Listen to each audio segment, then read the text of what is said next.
Tired, worried, and frustrated, I know you are. I know how you're feeling. For many of you, this will be the first or even the second Christmas where you look across the table, will be an empty kitchen chair there. Tens of millions have gotten sick. We've all experienced upheaval in our lives. But while COVID has been a tough adversary, we've shown that we're tougher. Tougher because we have the power of science and vaccines that prevent illness and save lives. And tougher because of our resolve. So that, let me answer some questions that lay out the steps the Vice President and I are taking to prepare for the rising number of cases experts tell us we can expect in the weeks ahead. First, how concerned should you be about Omicron, which is now the dominant variant in this country, and it happened so quickly? The answer is straightforward. If you're not fully vaccinated, you have good reason to be concerned. You're at a high risk of getting sick. And if you get sick, you're likely to spread it to others, including friends and family. The unvaccinated have a significantly higher risk of ending up in a hospital or even dying. Almost everyone who has died from COVID-19 in the past many months has been unvaccinated. Unvaccinated. But if you're among the majority of Americans who are fully vaccinated, and especially if you've gotten the booster shot, that third shot, you have much less reason to worry. You have a high degree of protection against severe illness. But because Omicron spreads so easily, we'll see some fully vaccinated people get COVID, potentially in large numbers. There will be positive cases in every office, even here in the White House, among the vaccinated from Omicron. But these cases are highly unlikely to lead to serious illness. Vaccinated people who get COVID may get ill, but they're protected from severe illness and death. That's why you should still remain vigilant. According to our doctors, even if you're fully vaccinated, you should wear a mask when indoors and in public settings. Wearing a mask provides extra protection for you and those around you. And I know some Americans are wondering if you can safely celebrate the holidays with your family and friends. The answer is yes, you can. If you and those who celebrate with are vaccinated, particularly if you've gotten your booster shot. If you are vaccinated and follow the precautions that we all know well, you should feel comfortable celebrating Christmas and the holidays as you planned it. You know, you've done the right thing. You can enjoy the holiday season. And thanks to the progress on vaccinations this fall, we've gone from nearly 90 million adults in July who have not even started their vaccination process to fewer than 40 million today. Still too many, but down from 90 to 40. All these people who have not been vaccinated, you have an obligation to yourselves, to your families, and quite frankly, I know I'll get criticized for this, to your country. Get vaccinated now. It's free. It's convenient. I promise you, it saves lives. And I honest to God believe it's your patriotic duty. Another question folks are asking is, what can you do to make yourself and your family feel safer and be safer? The answer is simple. Get your booster shot. Wear a mask. Our doctors have made it clear. Booster shots provide the strongest of protections. Unfortunately, we still have tens of millions of people who are eligible for the booster shot but have not yet gotten it. They've gotten the first two shots, but they've not gotten the booster. Folks, the booster shots are free and widely available. Over 60 million Americans, including 62% of eligible seniors, our most vulnerable group, have gotten their booster shots. I got my booster shot as soon as they were available. And just the other day, former President Trump announced he had gotten his booster shot. It may be one of the few things he and I agree on. People with booster shots are highly protected. Join them. Join us. It's been 6 months or more since my second shot. If it's been 6 months or more for your second shot when I got my booster, you can get yours today. It's been 6 months or more since your second shot. Another question that folks are asking is, are we going back to March 2020? Not this last March 2021, but March 2020 when the pandemic first hit. That's what I keep getting asked. The answer is absolutely No, no. There are three big differences between then and now. Number one, first one, more than 200 million Americans have been fully vaccinated. In March of 2020, no one was fully vaccinated. What that means is today, a case of COVID-19 for fully vaccinated and boosted person will most likely mean no symptoms or mild ones similar to the common respiratory viruses. Over 200 million Americans should have a peace of mind that they did not have in March of 2020. They're protected from hospitalization and they're protected from death. Second point, we're prepared today for what's coming. In March of 2020, we were not ready. Today, we stockpiled enough gowns, masks, and ventilators to deal with the surge of hospitalizations among the unvaccinated. Today, we're ready. And as I'll explain in a few minutes, we're going to be reinforcing our hospitals, helping them. Number three, we know a lot more today than we did back in March of 2020. For example, last year, we thought the only way to keep your children safe was to close our schools. Today, we know more and we have more resources to keep those schools open. You can get 5 to 11-year-olds vaccinated, a tool we didn't have until last month. Today, we don't have to shut down schools because of a case of COVID-19. Now, if a student tests positive, other students can take the test and stay in the classroom if they're not infected, rather than closing the whole school or having to quarantine. We can keep our K through 12 schools open. That's exactly what we should be doing. So folks, let me summarize. We should all be concerned about Omicron, but not panicked. If you're fully vaccinated, and especially if you got your booster shot, you are highly protected. And if you're unvaccinated, you're at a higher risk of getting severely ill from COVID-19, getting hospitalized, and even dying. So the best thing to do is get fully vaccinated and get your booster shot. And no, this is not March of 2020. 200 million people are fully vaccinated. We're prepared. We know more. We just have to stay focused. So that's where we stand. Now let me tell you about the additional steps I'm ordering today to take on what is coming. I know you've heard a lot of this in the news already this morning. 3 weeks ago, I laid out a COVID-19 action plan for this winter that prepared us for this moment. Today, we're making the plan even stronger. First, we're setting up our vaccination and booster efforts. We're stepping it up significantly. In the past 2 weeks, we've seen the highest vaccination rates since last spring. And we aren't as vaccinated as a country as we should be, though.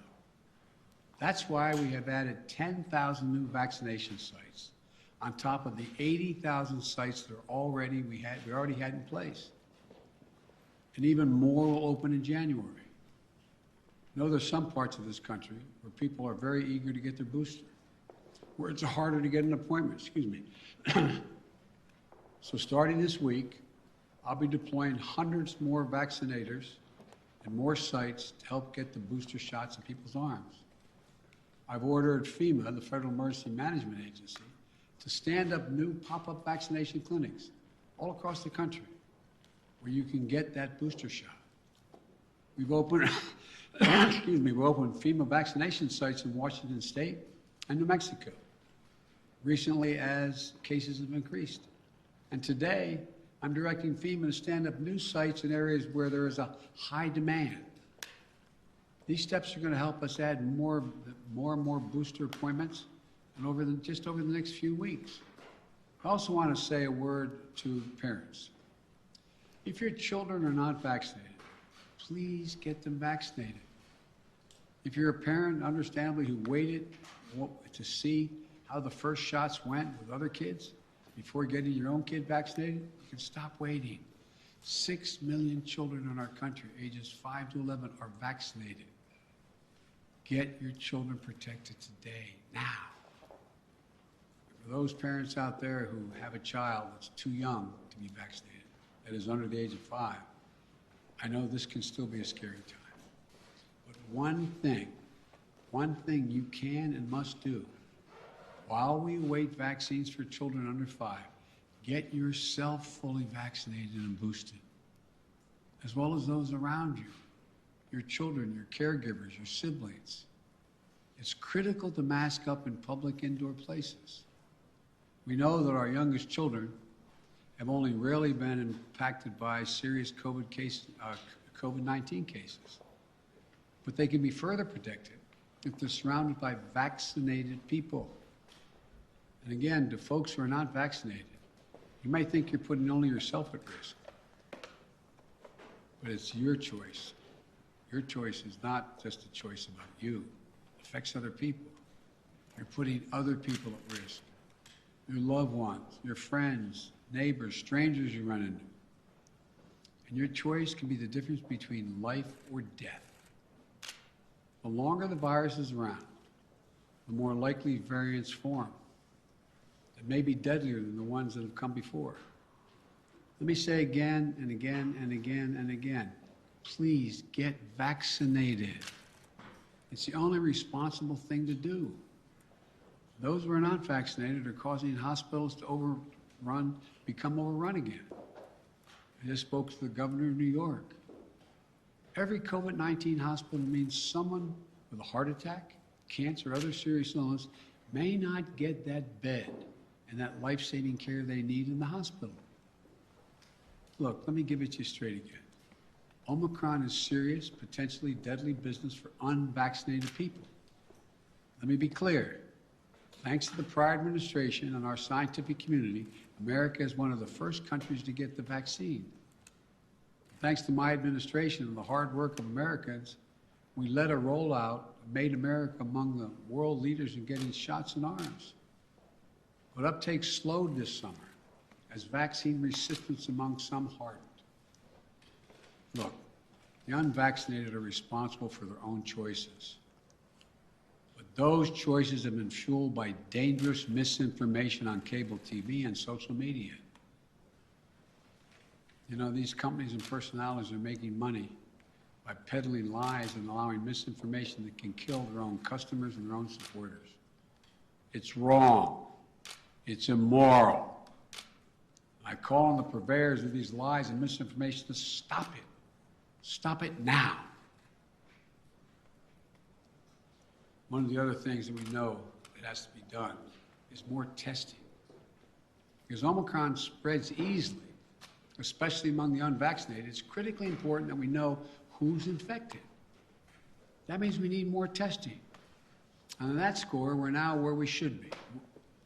Yes, we have over 20,000 free testing sites.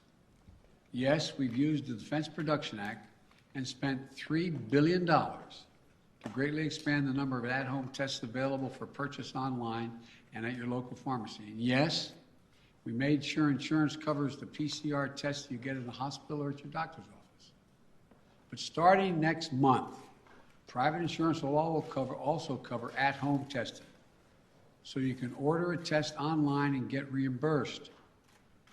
We're providing access to free at-home tests for those who may have insurance as well, may not have insurance, I should say, as well. But it's not enough. We have to do more. We have to do better. And we will. Starting this week, the federal government will set up emergency testing sites in areas that need additional testing capacity. Before Christmas, the first several of these federal testing sites will be up and running in New York City, with many more to come. This free testing is going to help reduce the waiting lines, the time you have to stand there, and sometimes it's an hour or more. We're going to continue to add federal testing sites where needed, so that if you want an immediate test, there'll be a place where you can go get it. We also need to do better with at-home testing. So I'm announcing today, the federal government will purchase $500 million, that's not million, billion with a B, additional at-home rapid tests with delivery starting in January. We'll be getting these tests to Americans for free. We'll have websites where you can get them delivered to your home. We've arranged for it to be easier for you to find a free COVID testing site near you on Google. Just enter COVID test near me in the Google search bar, and you can find a number of different locations nearby where you can get tested. We're going to continue to use the Defense Production Act, as we did earlier this month, to make sure we're producing as many tests and as quickly as possible. The bottom line is it's a lot better than it was, but we're taking even more steps to make it easier to get tested and get tested for free. Next, we're preparing hospitals for what's coming. Those 40 unvaccinated adults have a good chance of getting COVID-19, and some of you will get very sick. That'll mean hospitals are going to get extremely stressed again, both in terms of equipment as well as personnel to care for those who get sick. That's why my administration has stockpiled and pre-positioned millions of gowns, gloves, masks, and ventilators. We call it PPP. We're ready to send them immediately to any state that needs more. In addition, I've directed the Pentagon to mobilize an additional 1,000 troops to be deployed to help staff local hospitals and expand capacity. That's 1,000 military doctors, nurses, and medics. We've already started moving medical teams. They've already landed in Wisconsin and Indiana this week. This is on top of 300 federal medical personnel that are now on the ground, having deployed since we learned about Omicron. Look, while we know staffing is the biggest need for hospitals, some may need more beds as well. We're prepared. I've directed FEMA to activate the National Response Center and begin deploying teams now to provide additional hospital beds. We'll begin to construct emergency capacities near hospitals, in parking garages, and nearby buildings to be ready if needed. And the federal government is paying for all of this, period, all of it. Further, FEMA will deploy hundreds of ambulances and EMS crews so that if one hospital fills up, we can transport patients to beds elsewhere. This week, we'll send dozens of ambulances to New York and Maine because the COVID is spreading very rapidly to help transport patients. Our doctors, nurses, hospital staffs have gone above and beyond during this pandemic. The strain and stress is real. I really mean it. It's real. And we'll have their backs, though. We have to let them know we have their backs. Finally, we're making sure that COVID-19 no longer closes businesses or schools. Last week, the federal court reinstated my administration's vaccination or test. The vaccination or test rule for businesses with more than 100 employees. The rule requires employers with 100 or more employees to protect their workers who are on site and indoors with the requirement that they be vaccinated or tested each week or go home. These rules are going to keep workers safe, and keep workers safe will help keep businesses open. When people are vaccinated or tested, they are much less likely to get sick and less likely to spread it to others. Customers are more likely to come in and shop because they know it's a safe environment. I know vaccination requirements are unpopular for many. They're not even popular for those who are anxious to get them. My administration has put them in place not to control your life, but to save your life and the lives of others. Where 400,000 Americans died from COVID this calendar year, and almost all were unvaccinated. Almost all were preventable. The rule is legal and effective. It's going to save thousands of American lives. We must also keep our K-12 schools open. Look, the science is clear and overwhelming. We know how to keep our kids safe from COVID-19 in school. K through 12 schools should be open, and that safety is increased if schools require all adults who work in the schools to get vaccinated and take the safety measure that the CDC has recommended, including masking. I got Congress to pass billions of dollars in school improvements, ventilation, and social distancing. Schools should be safer than ever from COVID-19.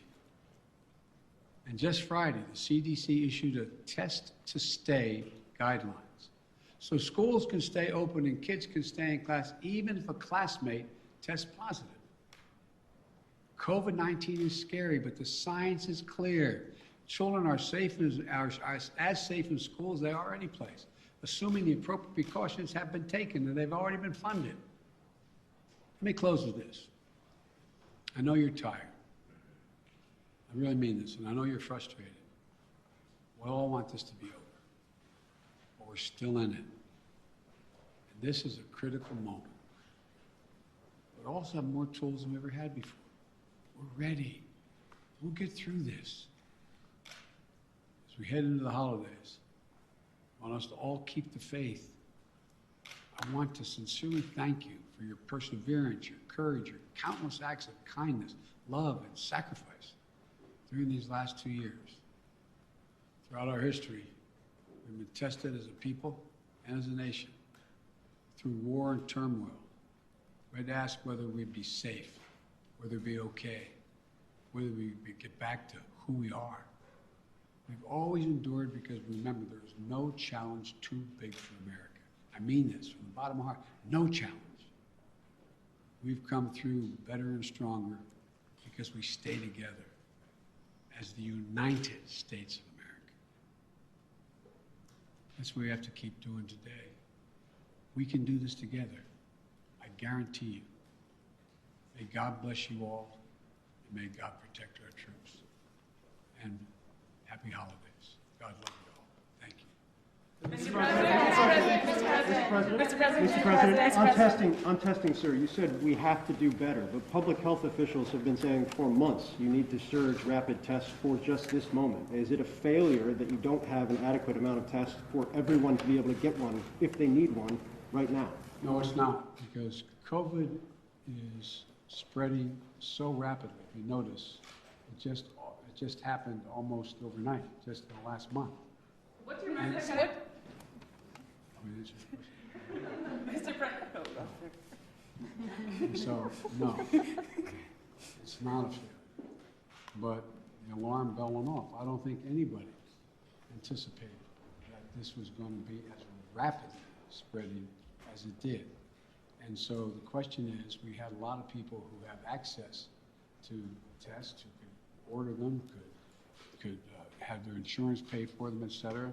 But it all of a sudden, it was like everybody rushed to the counter.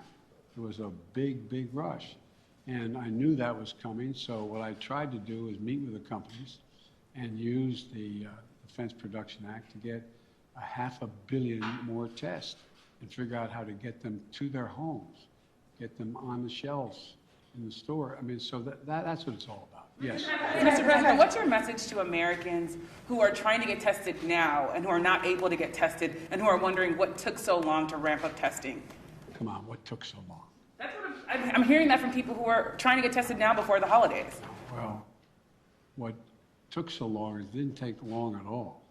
What happened was the Omicron virus spread even more rapidly than anybody thought. If I had told you 4 weeks ago that this would spread by a day-to-day basis, it would spread by 50, 100%, 200%, 500%. I think you would have looked at me and said, Biden, what are you drinking? But that's what it did. Now, we don't know what's going to happen from here. It looks there's some evidence that in South Africa, where a lot of this started, that it's dropping off quickly, too. We don't know. But I do know that we're not going to be in a position, like I said, when we were having a problem with masks and gowns and the like. I said, I promise you. Remember the criticism? I got questions from some of you. Why are you still paying for all these masks and gowns? Why are you stockpiling this? Because we don't know. Turns out we're going to need it. In the back, and then... Does it work, sir? And will you reverse the travel ban now that Omicron is so prevalent here in the U.S.? I'm considering reversing. I'm going to talk with my team in the next couple of days. Look, remember why I said we put the travel ban on, is to see how much time we had before it hit here so we could begin to decide what we needed by looking at what's happening in other countries. But we're past that now. And so it's something that is being raised with me by the docs, and I'll have an answer for that soon. Mr. President, You you talk often wrote about the importance of keeping your word of trust. Do you believe Senator Manchin kept his word to you? And how do you rebuild trust with progressives in your party to advance your legislation now? You know, I told you before, you've heard me say this before, some people think maybe I'm not Irish because I don't hold a grudge. Look, I want to get things done. I still think there's a possibility of getting Build Back Better done. And what I don't want to do is get into, and Joe went on TV today, and I don't know whether it's TV or not, I'm told he was speaking to the Liberal caucus in the House and said, Joe Biden didn't mislead you, I misled him. And so look, I'm not looking for, let me say something. You saw what happened yesterday.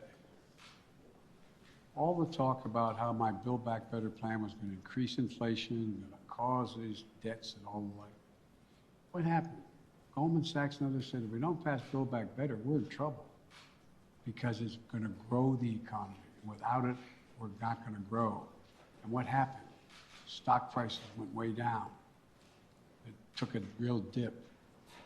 If you take a look, everybody thinks because I quoted 17 Nobel laureates saying this is going to help inflation. Think about it in terms of you're a hard-working person and you're making 60 grand if you're alone, or your mom are just on her own, or if you're making 80 grand, mom and dad 90 grand like a lot of people do, and you're worried about inflation, you should be worried about it because it's a devastating thing for people who are working class and middle class folks. It really hurts. Where is most of the cost now? The cost is finding in gasoline, even though I was able to bring it down 12 cents a gallon, will come down more, I believe. We talked about what the cost in food prices going up, et cetera. But look what's in Build Back Better. Child care. You can reduce it by up to 70%. That'll be the difference between 20 million women who aren't back in the workforce being able to go back if you pass it. We're talking about health care, insulin. In a situation, we got 200,000 kids with type 1 diabetes. You know what it's costing? It cost somewhere between 10 cents and $10 to come up with the formula, okay, a while ago, right? You know what it's costing on average? $560, $640 a month, up to $1,000 a month. What do you do if you're a mom and a dad working with minimum wage, busting your neck? You look at your kid, and you know if you don't get that vaccine for him, if you don't get that drug for him, if you don't get be able to take that, what happens? They're likely to go in a coma, maybe die. Not only do you put the kid's life at stake, you strip away all the dignity of a parent looking at their child. I'm not joking about this. Imagine being a parent, looking at a child, and you can't afford. You have no house to borrow against. You have no savings. It's wrong. But all the things in that bill are going to reduce prices and cost for middle class and working class people. It's going to reduce their cost. What's inflation? Having to pay more than the money you have because things have gone up. Well, bring down all those costs across the board from child care to a child care tax credit. But I'm not supposed to be having this press conference.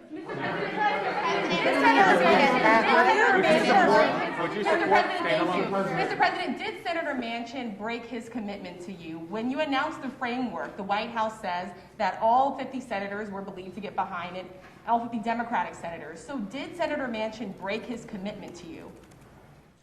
Senator Manchin and I are going to get something done. Thank you. Sir, do you still have the card with the deaths? Ukraine, sir.